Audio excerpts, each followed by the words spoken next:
Welcome to the Teamwork Advantage podcast with Greg Gregory. Join us as Greg interviews powerful thought leaders and successful team and leadership experts from across the country on teamwork, leadership, and organizational culture. Now let's check in for this week's episode.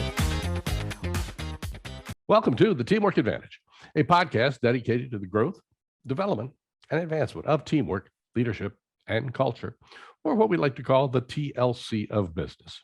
Hi, my name is Greg Gregory, certified speaking professional and founder of TeamsRock.com and, of course, the Teamwork Advantage podcast. We're really excited to have you joining us here today on the podcast because in this podcast today, we're going to do some talking about employee engagement. Now, that's going to come at us from two directions here because it's going to impact all three, really. It's going to impact the culture, it's going to impact the leadership, and it's going to impact the teamwork skills themselves as we really focus in on what really does work. Today, we're joined by Kevin Campbell, and Kevin is an employee, listen to me here, employee experience scientist. That's really hard for me to get to the point of understanding what that is at Qualtrics. He's also the founder of Lifted Leadership, LLC, where he coaches Fortune 500 executives on how to acquire, develop, and retain their most valuable assets, their people. And we know that. We talk about it all the time, and yet organizations still don't get it. He spent the last decade building leaders and teams for companies like Stryker, P.F. Chang's, Amazon. He's worked for Deloitte and Gallup as a consultant before founding Lifted Leadership. Kevin served as a lead people scientist for Culture Amp, where he helped organizations such as Airbnb, Palo Alto Networks, ServiceNow reinvent and optimize their performance management, employee engagement initiatives. All of these things are starting to tie in with his background. We're going to learn a little bit more about that too. As a certified coach, he's logged well over 1,000 hours of executive coaching and workshop facilitation. He makes use of a variety of assessment tools, and I love assessment tools, and feedback techniques to identify and coach high potential, high performance next generation leaders. Prior to his career in the industry, Kevin received a master's degree in organizational psychology, where he studied under Mihai Csikszentmihalyi, co-founder of Positive Psychology and the first researcher to recognize and name the mental state of flow. Wow, a lot there. Kevin, we got a lot to do in a short period of time to do it in. How are you this morning? I'm doing excellent. Thank you so much for that amazing introduction, Greg. You know, the research and everything, looking at it, there's a lot that you've got going on there. I mean, I see that you worked with Google, you've worked with all these other organizations, but tell us a little bit about how you got to where you are with Lifted Leadership. Yeah, it's a great question. So in a previous work life, and sometimes I even talk about it like it was a past life, I was a headhunter. So headhunting engineers for companies like Intel and Samsung, mostly semiconductor engineers. And then eventually that led to me working as an internal headhunter for Google. And Google at the time was considered one of the best places to work according to all the workplace lists. And when I got there, I just expected people to be walking around in a state of perpetual bliss. I was like, this is great. You know, we got ping pong tables and on-site gyms and all the amenities. But I still saw a high degree of variance in terms of how engaged people were in their work. Mm-hmm. And that was what made me keenly curious about what it is that actually engages people, what it is that actually makes people happy at work. And I can tell you, it's not ping pong tables and massage chairs and napping pods. And that's why I specifically wanted to study organizational psychology that was informed by positive psychology, the study of happiness and the study of well-being, to find out what really drives employee engagement, well-being, and happiness. Wait a minute. You said the word happiness. Yeah. We're not at work to be happy. We're at work to work, right? That's true. And the funny thing about that is that when you're effective at work, you're happier. Yeah. See, that's I'm being sarcastic there. I do know, but I think it's interesting to think about that, because Oftentimes we think about, being strengths-based or engagement-focused as somehow different than being performance-oriented. Mm-hmm. But I think, when you think about Sean Archer puts this really well, there's a formula that we think is in play where we become successful, we become effective, and then that results in happiness. But that connection between success, performance, and happiness is a bi-directional relationship. Yeah. You can start with being happy and have that lead to greater performance and effectiveness. Okay. And sometimes people don't even make the connection. They don't necessarily realize that they're being effective and happy. They don't draw the correlation there either. Yeah. So sorry, I cut you off there talking about your background, getting into it, how you got to where you are. Yeah. So yeah, I had the pleasure of studying under Mihai Csikszentmihalyi. We called him Mike. But he, along with Marty Seligman, were the founders of positive psychology. And that's where I had the pleasure of learning about flow and engagement and what makes people happy at work. And then I kind of stayed on that positive psychology train because I ended up working for the Gallup organization. And Don Clifton, the former CEO of Gallup, actually used to hold positive psychology conferences in Omaha, Nebraska, where he would invite all these academics in before the field of positive psychology was even founded. So I happened to just stay within that same lineage of people interested in making engaged and productive workplaces. And the rest is history, having worked with different brands on their employee experiences and using that to drive customer and business outcomes. Exactly. Now, what I also found interesting, and help me out with this job title here. Okay. Yeah. You're a headhunter, so a headhunter experience background. So what is an employee experience scientist? Yeah, those are words: employee experience scientist, employee scientist, but I can't put all three together.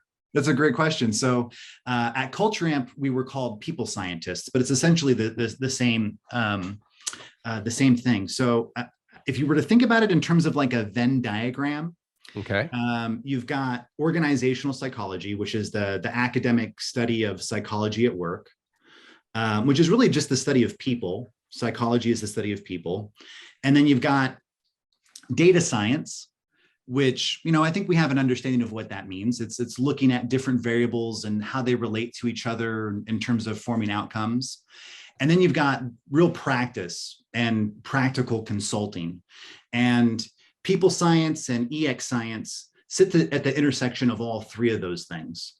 So it's about studying and understanding and not just understanding, but actually applying how to create world-class employee experiences that lead to a competitive advantage and above average customer and business outcomes. But doing that in a real practical way. So getting all of this research and findings out of academia and into the real world, and using data and analytics, but not just finding what's the correlation or what's the relationship between these variables, but what's the story that sits underneath those variables, and how do you use that story to drive meaningful action and positive change in the workplace? I want to get to this a little later on, but I don't let me forget. I want to come back to the employee engagement and the science behind it, and making it continue, not just what does it today, but what makes it continue.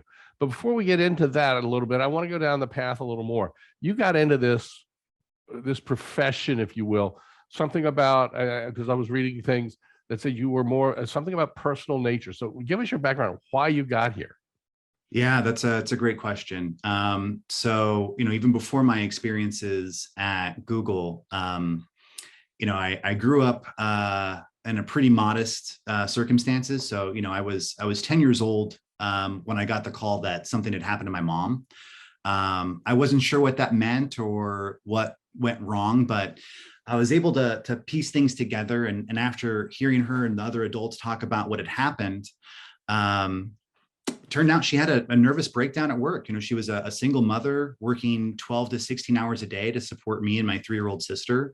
And it just got to be too much. I mean, she was great at what she did, but she ended up crawling out of her workplace on her hands and knees, just dripping in tears from emotional, psychological, and physical exhaustion. And through a series of events that led to us losing our home. And when I contrast that experience with the experience of the people that I have the pleasure of working with in Silicon Valley at these tech companies that have all these great perks, and I see that oftentimes that emotional exhaustion can happen to someone who's working a middle-class job like my mom was working. And it happens with software engineers, principal software engineers making hundreds of thousands of dollars a year. So I knew in some way I wanted to help people at work. And initially that started off with headhunting, because the idea was, if I can grab people from unhappy workplaces and place them in happier workplaces, then that would be part of it. But I continued down that thread throughout my career. And I just know that when we create stronger workplaces, we create stronger businesses, but also stronger families, healthier children, and stronger neighborhoods and communities. Which is one of the reasons companies like Southwest and Wegmans and all these places, and Google still to this day, are very high up. I mean, Container Store, are high up on the employee satisfaction list because they feel like they're part of a family in there. Yeah. So Yeah. that's really key. So let's talk about engagement. First off, give me your definition of employee engagement. What does it mean for an employee to be, let's talk fully engaged, partially engaged, less than partially, and just like checked out? Yeah. So, fully engaged, what that looks like is if they're not part of the janitorial or custodial staff, but they're walking down the hall and they see a piece of paper that's been thrown on the ground, they're going to apply that extra discretionary effort to pick that paper up and throw it away. That's what someone who's fully engaged. Someone who's not engaged, they're not necessarily actively disengaged, but they're just satisfied, right? And when you think about the difference between satisfaction and engagement, it's someone who's satisfied. They're just going to walk past that piece of paper. Whereas somebody who's actively disengaged, they're probably the person that put that piece of paper on the floor in the first place. So who is the person that says, not my job to pick it up? That's, in many ways that could either be actively disengaged, but more often than not, it's actually someone who's just satisfied, someone who's just not engaged. Okay. They're not giving that extra discretionary effort. They don't have that emotional and psychological commitment. And they don't have that psychological and emotional connection with the workplace. We've been told, and of course, the job model has changed, as I'm sure you've seen it change over the last probably 2 years with the pandemic. But going back 15, 20, 40, 50 years, there were people like my father's generation, they went to one place for one job for their entire career. Now, my dad did not, but a lot of folks in my dad's generation did. Today, it's not uncommon for people to be in multiple tasks, even at the same time, with side hustles and things like that. But what's keeping them there? Why are people job hopping today? Is it engagement? I think it is engagement. There's a number of different factors, and it's going to be different for every organization and for every person. And a big part of my work is helping organizations understand that the drivers of engagement are going to be different from person to person and from workplace to workplace. Okay. The thing that drives you to do this podcast and to do your work is going to be slightly different, although there's going to be common themes. We see common themes, but it's the extent to which you want to put focus on those themes. Okay. So as an example, I was working with a healthcare organization, and they were always focusing on mission and purpose because they felt like that was going to be the driver of engagement for their nurses and healthcare staff. I also worked with a medical device organization, worked with a lot of sales reps, and they made the assumption that the driver of engagement for their staff was going to be compensation because these are salespeople. But what they discovered when they actually looked at the drivers of engagement for those two groups was that they were the exact opposite. You see, these nurses, them being tied into the mission and purpose, that was universal. That's going to be a part of wherever they happen to work.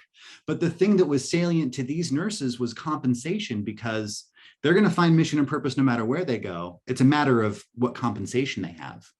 For the salespeople, on the other hand, it wasn't compensation. It was actually mission and purpose, because these are people who are making a great deal of money regardless of where they work. But the opportunity to really make an impact on the lives of patients was the differentiating factor for them. It's fascinating that they were directly opposite. That's what really caught me.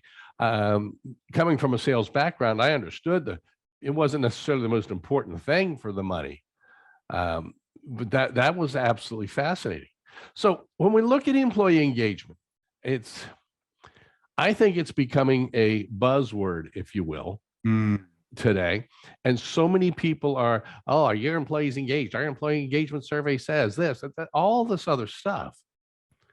What are some really key components of employee engagement? Well, the key components are extra discretionary effort. So the willingness to go above and beyond in your work, someone who's willing to do something and make it part of their responsibility, not because they're forced to, but because they genuinely want to. It's also emotional commitment. So that idea of wanting to stay with the organization and fulfill its objectives. And not about being committed just because they feel stuck or because they feel obligated, but because they feel connected. Okay. Are you noticing that being a little bit stronger with the Millennial Generation? Yeah, absolutely. Millennials are much more driven by a sense of meaning and purpose. And they really want to believe in the overarching goal beyond just make money related to the organization. I'm technically a millennial. I'm a geriatric millennial, part of the Oregon Trail generation. So, it's a pretty wide range of people. And that is one of the biggest differences. Gallup did some really interesting research around this, and they found that millennials were also much more interested in growth and development. Now, that might be a function of their age at the time of doing that research, right? If you're earlier in your career, that idea around growth and development is going to be more important to you. But I can tell you, it wasn't beanbag chairs, it wasn't lava lamps, it wasn't painting the walls in bright colors.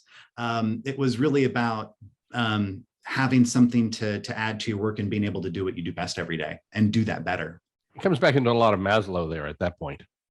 Absolutely. Excuse me. So when we think about that, you were talking, I thought you said there were 4 things that were involved there for employee engagement. Did I miss them? 3 things. So the third, I would say, is that psychological connection.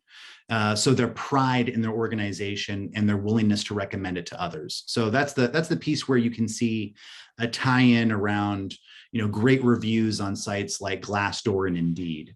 Okay. So intent to stay, extra discretionary effort, and willingness to recommend. Those are usually the 3 things. 3 big ones. Okay. Yeah. So when we look at employee engagement, obviously, if they become disengaged, actively disengaged, one of those 3 things starts to misfire, I'm assuming. Is that about right? It could be one of the 3 or all 3. Okay. And oftentimes it's it's really helpful to measure all 3, because sometimes people are only measuring it using 1. Okay. But that could really throw you off. If you think about it, you could have a population of people that really want to stay, but they're not willing to give their extra discretionary effort and they don't have that emotional commitment.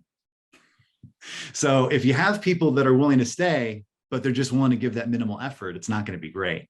Right. Or you might have people that are really motivated and they have that pride in the organization, but they're not willing to stay. So even within that measure, it could be all three that go down. It could be one of them. Okay. Really seeing like, what is the pattern within your population? So when we see the shift going down, is it something that we see more carte blanche across lines in the organization, or is it maybe one, obviously in one department, we can isolate the issue there, or is it more individual based? That's a great question. And I like to think about it in terms of columns and rows. Sounds like an Excel spreadsheet. It's exactly right, or a heat map, right? When you look at the heat map of your organization and all the different tools that are out there, including Qualtrics, will give you a heat map of your organization where you can see, are there different hot spots or bright spots within your organization?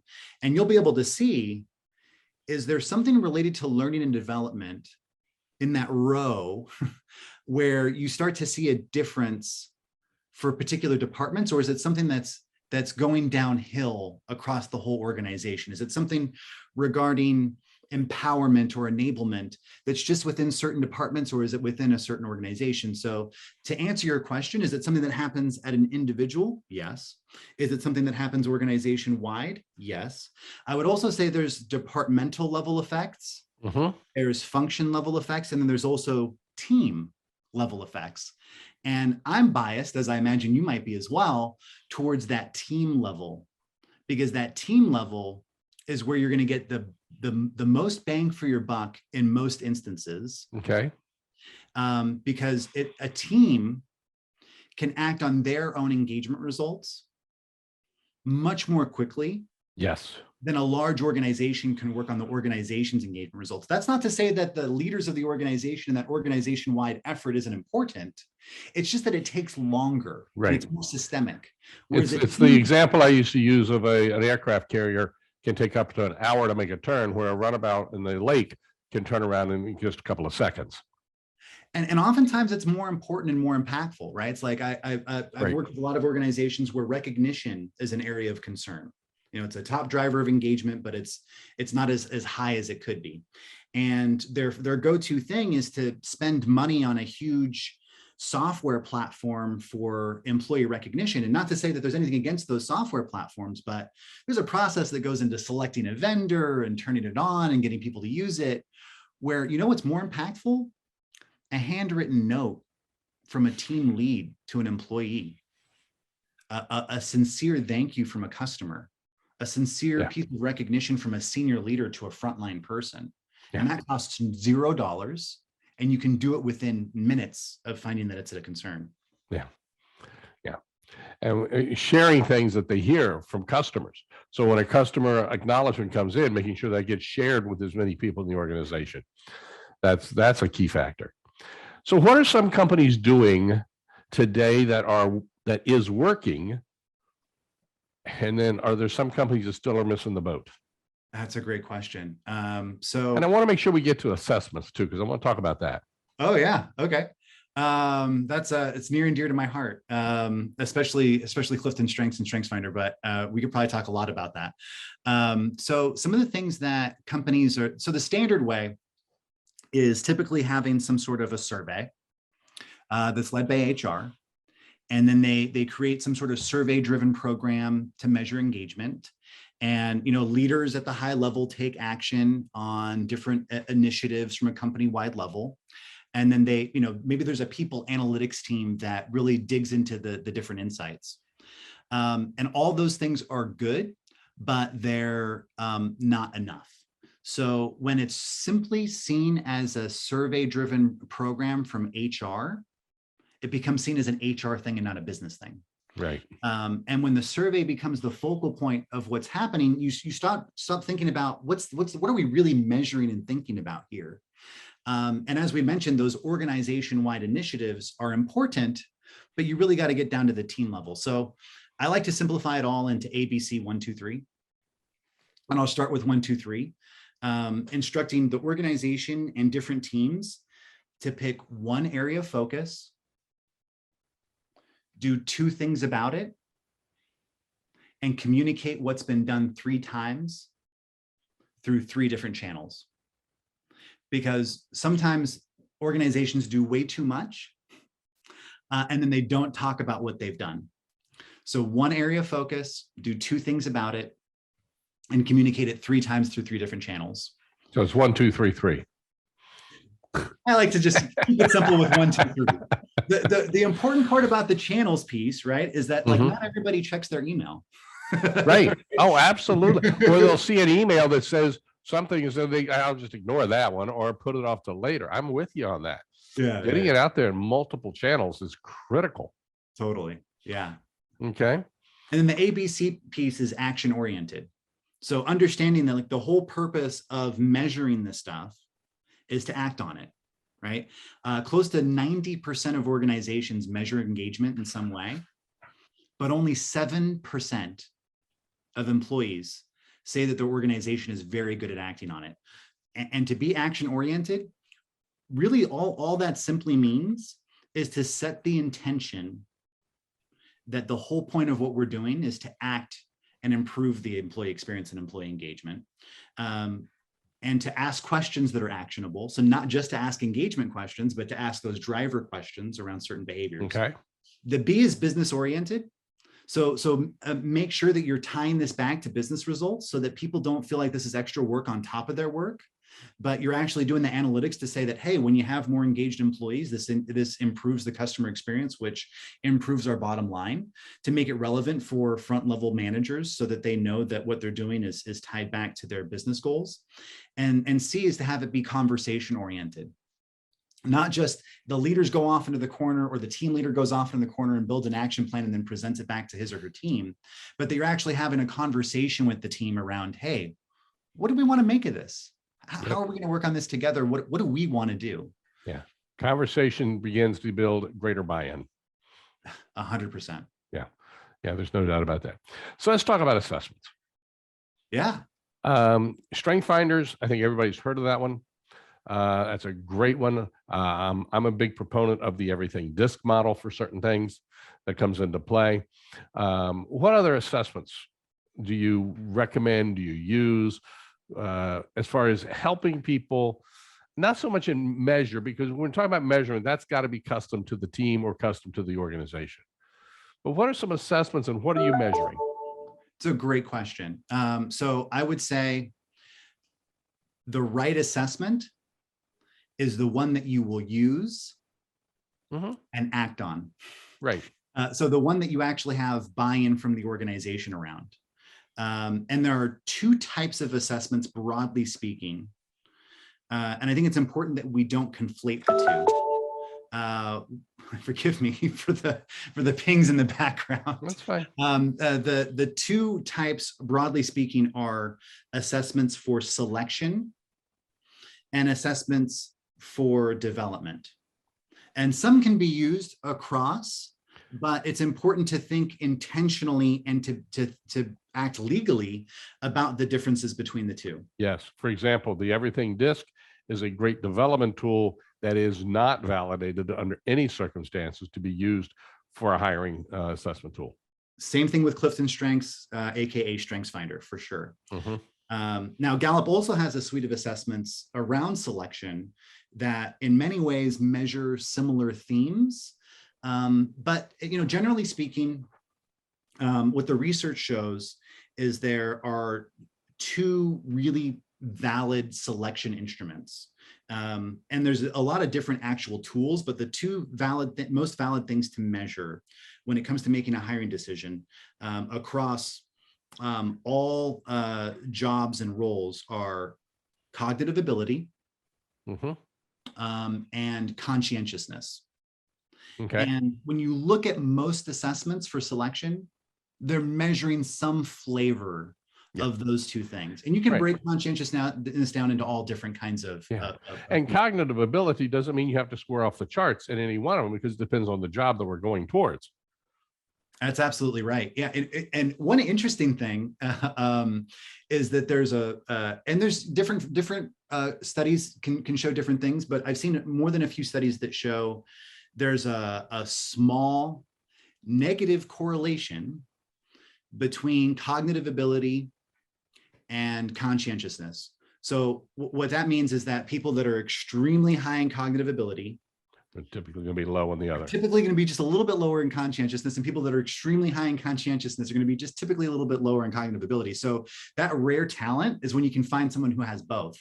And it makes sense why, maybe people that are, there's a lot of reasons why that might be the case. Maybe people that are just really brilliant know that they can get by without having to work as hard or be as organized. Or maybe people that aren't as brilliant work on being, a little bit more organized, a little bit more hardworking in order to compensate, or maybe there's a little bit of both going on. But when you can find someone that has that has enough cognitive ability, or maybe even a little bit of extra for the role, and they're willing to work really hard, that's where you tend to find the sweet spot across any role. Mm-hmm. And those assessments, let's be clear, I want to make sure I'm on the right page here. Sure. When we're looking at assessments for hiring, they typically measure against a baseline of something in a similar position. Am I correct? Yeah, there's a number of different ways to do it, and it's a great challenge, right? So sometimes they do it based upon a similar position that was studied at a different organization. Sometimes they'll look at who are the high performers within your organization and build an assessment off of that. And then one that's coming up more recently are these like synthetic instruments where they're identifying what's the future of this role. And what do we know about? And that's critical in today's pandemic world too. Oh, it's critical in every way, right? I mean, so one of the big challenges is if you're building assessment based upon who's already successful within your organization, all the bias that goes into your organization is gonna show. And it's based upon what made people successful in the past. But it's more challenging to build assessments that way because you're relying on people's the stakeholders' input on what they think is going to be successful in the future. So there's a lot of challenges that go along with that. And again, it really all goes back to whether or not you have buy-in from your hiring managers and from your HR people around that assessment. Because there's a lot of good assessments. Some are better than others, but most of them are good enough. What makes the difference is the degree to which people actually use them for making hiring decisions rather than just go with their gut anyway, even though everything in the packet is telling them to go in a different direction. Yeah. You said something at the very beginning, and that is we could talk about this for days. And your passion for this mission here of employee engagement and people being involved is so critical. We've got to make sure people are engaged. I loved your example with the Venn diagram on that. Would love to get you back on here down the road as we start to emerge out of a pandemic and see where that starts to take us and see how things change. I would love to know more about the psychology part of things, because when you start to get into that, you start to psychoanalyze, and then that can be a little bit of a challenge as a leader. So we want to make sure we don't do that in ways that can harm our people. That's there have been some people who know what will motivate somebody and they do just the opposite to tick them off so they'll leave. So there's all kinds of things that people do that just can hurt. Yeah. And I appreciate the time you've given us today. Do you have any recommendations on either books or tools or things that people can kind of pick up on to learn more about this? Yeah, I highly recommend checking out the XM Institute. It's an organization within Qualtrics that's all about creating better experiences for customers, better experiences for employees. And XM stands for Experience Management. So XM Institute. It's not the XM radio app, folks. That's right. That's right. Although I love that as well. Oh yeah. All right. Yeah, it's a great base of real practical advice on how to create better experiences. And a lot of what we've talked about today is covered within the blogs and the findings and the data snippets that you'll find there. And where do they find that? You would want to go to, if you just Google XM Institute, that's probably the best way to do it. Okay. Yeah, that's the place. So it's XM Institute. That's right. Got it. All right. Kevin, it was fascinating here. The time flies by with a lot of our guests here, and today was no exception. And I'm really, really grateful for the time that you've given us here today on a podcast, because let me tell you, it's people like you that really help us build and grow our audience. It helps us build and grow our teams. And that's what it's all about. Once a week with the Teamwork Advantage, our folks and listeners get ideas that they can actually implement immediately. And when you look back at his Venn diagram today, his ABC 1, 2, 3 plans, those are things that can be put into place immediately when we start to think about everything. Until next week, remember, having a good day is just being average. When you listen to the Teamwork Advantage, we know that you're not average. So go make today an excellent and exceptional day. Till next week, take care. Bye-bye. You've been listening to the Teamwork Advantage with Greg Gregory. Be sure to like, subscribe, and activate the bell icon to be notified of future episodes. To learn more about how Greg can help your organization develop a powerful winning culture, visit TeamsRock.com. That's TeamsRock.com.